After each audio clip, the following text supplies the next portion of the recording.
সুদেবের মৃত্যুকে টোপ হিসাবে ব্যবহার করে নতুন ষড়যন্ত্রের বীজ বুনল বনলতা। আর বিধবার পোশাক পরে সিঁদুর ধুয়ে লাজুর এক নতুন জীবনের শুরু হলো। কি পুরোটা জানতে ভিডিওতে লাইক দিয়ে চ্যানেলটা সাবস্ক্রাইব করে দেখতে থাকুন। কোণে দেখা আলো সিরিয়ালের একটা নতুন প্রোমো চলে এসছে আমাদের সবার সামনে, কিন্তু এই প্রোমোটা দেখে যারা লাজু অনুভবের বিগ ফ্যান ছিল তারা একটু মনে মনে দুঃখই পাবে। এবার হয়তো লাজু আর অনুভব অনেক দিনের জন্য আলাদা হয়ে যাবে, একে অপরের মুখটা হয়তো দেখতে পাবে না।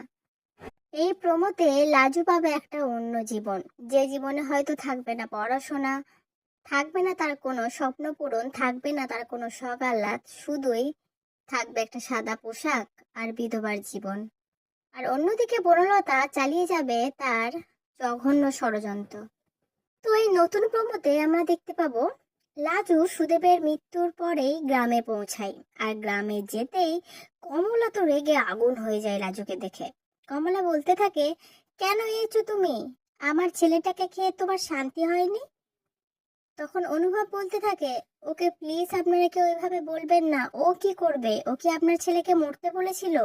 সুদেব মরেছে নিজের ইচ্ছাতে, এতে লাজুর কি দোষ আছে? তারপরে আমরা দেখতে পাই যে লাজুকে কিছু মহিলা সিঁদুর ধুয়ে মুছে শাঁখাপলা ভেঙে একটা বিধবার সাদা পোশাক পরিয়ে নিয়ে আসে।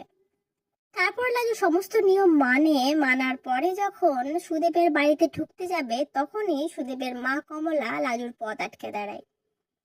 বলে, দাঁড়াও, এই বাড়িতে থাকতে গেলে তোমাকে লেখাপড়া ছাড়তে হবে বাবু।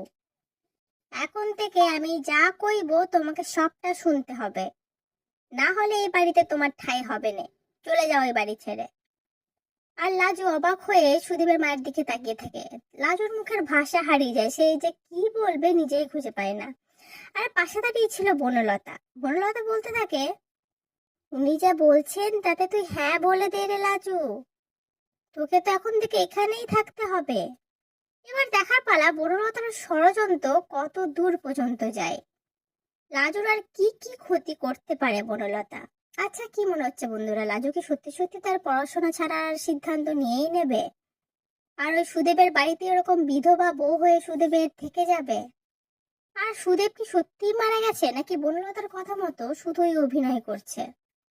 আর যদি সুদেব সত্যিই মারা গিয়ে থাকে, তাহলে তো সমস্ত দায়টা বনলতার উপরেই গিয়ে পড়া উচিত। বনলতা কি এভাবেই ছাড়া পেয়ে যাবে এত দোষ করেও?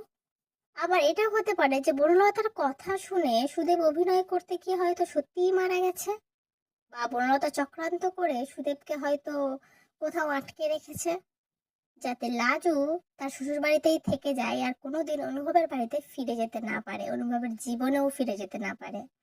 তো এবার কি হবে সেটা জানতে তো আগামী পর্বগুলো তোমাদের দেখতেই হবে। তবে আমরা চাই লাজুর পড়াশোনা যেন কোনোভাবেই বন্ধ না হয়ে যায়, ও যেন ডাক্তারি হওয়ার স্বপ্নটা ফুলফিল করতে পারে। এক অন্য জীবন চলে আসলো লাজুর, বিধবার জীবন। এবার কি করে কাটাবে লাজু, কি করে সমস্ত বাধা পেরিয়ে লাজু তার স্বপ্ন পূরণ করবে, সেটাই দেখার। তো কেমন লাগলো নতুন প্রোমোটা অবশ্যই কিন্তু কমেন্ট করে জানিও। পরবর্তী আপডেট নিয়ে তাড়াতাড়ি আসছি, সঙ্গে থেকো, সাথে থেকো, চ্যানেলটা সাবস্ক্রাইব করে দিও। ধন্যবাদ।